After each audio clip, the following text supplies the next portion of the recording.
Wel, mae'n ddechrau llewyrchus iawn yn barod fan hyn yn y cylch ceffylau, gan bod na rannu dosbarth wedi gorfod bod, achos oedd na gymaint o niferodd yn yr adran yma a'r dosbarth cynta i'r Ebolion, yr Ebolesi a'r adfeirch y swclod gyda'r Ceffylau Chwaraeon. A mae hwnna'n arwydd da, yn dwi? Yndi, bod na cystadleuaeth iach yma yn yr adran yma, ac beth sydd wedi digwydd, mae'r 6 gorau o'r naill rhag brawd mewn ffordd wedi dod yn ôl, sef 12 gorau allan o dosbarth cyfan sydd gyda ni fan hyn, a mae'r Bernard Jane Davies yn wrthi yn rhoi trefn ar yr anifeiliaid yma ar y ceffylau.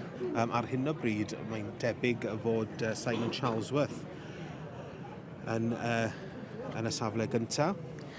Gyda Ceffylau Chwaraeon, atgoffa ni beth yw'r gofynion o ran fel maen nhw'n edrych a'i natur a'r gobeith maen nhw'n mynd i wneud? Teip ydy'r Ceffyl Chwaraeon yn hytrach na bryd.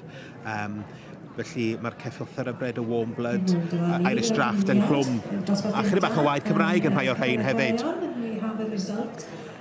A mae yna enillydd gyda ni'n barod. Doedd Jane, war y teg iddi, y beirniad, ddim yn chwarae'n byty Jane Davies o Gonwy wedi wneud i phenderfyniad a wedi cael y cipolwg a'r Ashley's Candy Queen yn mynd yn fuddigol. Llon gyferched y mowr iawn i Ashley Anderson y perchenog a Simon Charlesworth wedi bod wrth i fodd yn dangos i doniau.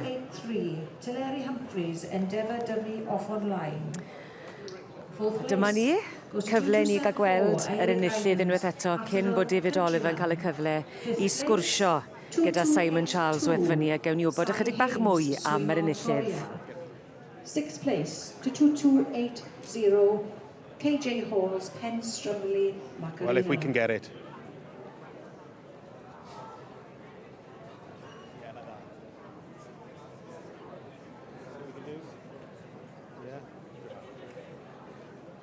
Well, Simon, a lively celebration there. Yeah, delighted. Tell us a little bit about the foal. It's her first foal, first show without a mother.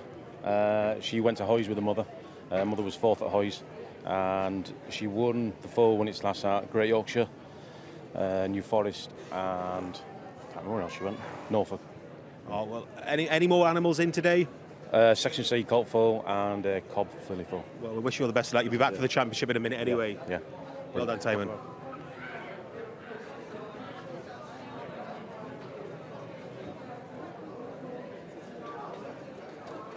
Please put your hands together for the winner of this class, number 2266, Ashley. Yn ddechrau llewyrchus iawn fan hyn i'r ail ddornod yn y ffair ea yn Llanelwedd. A llon gyferchiad y mowr iawn i Ashley's Candy Queen yn dod yn fuddigol. Simon Charlesworth yn dangos i doniau ac yn ennill y dosbarth cynta i'r swclod gyda'r Ceffylau Chwaraeon.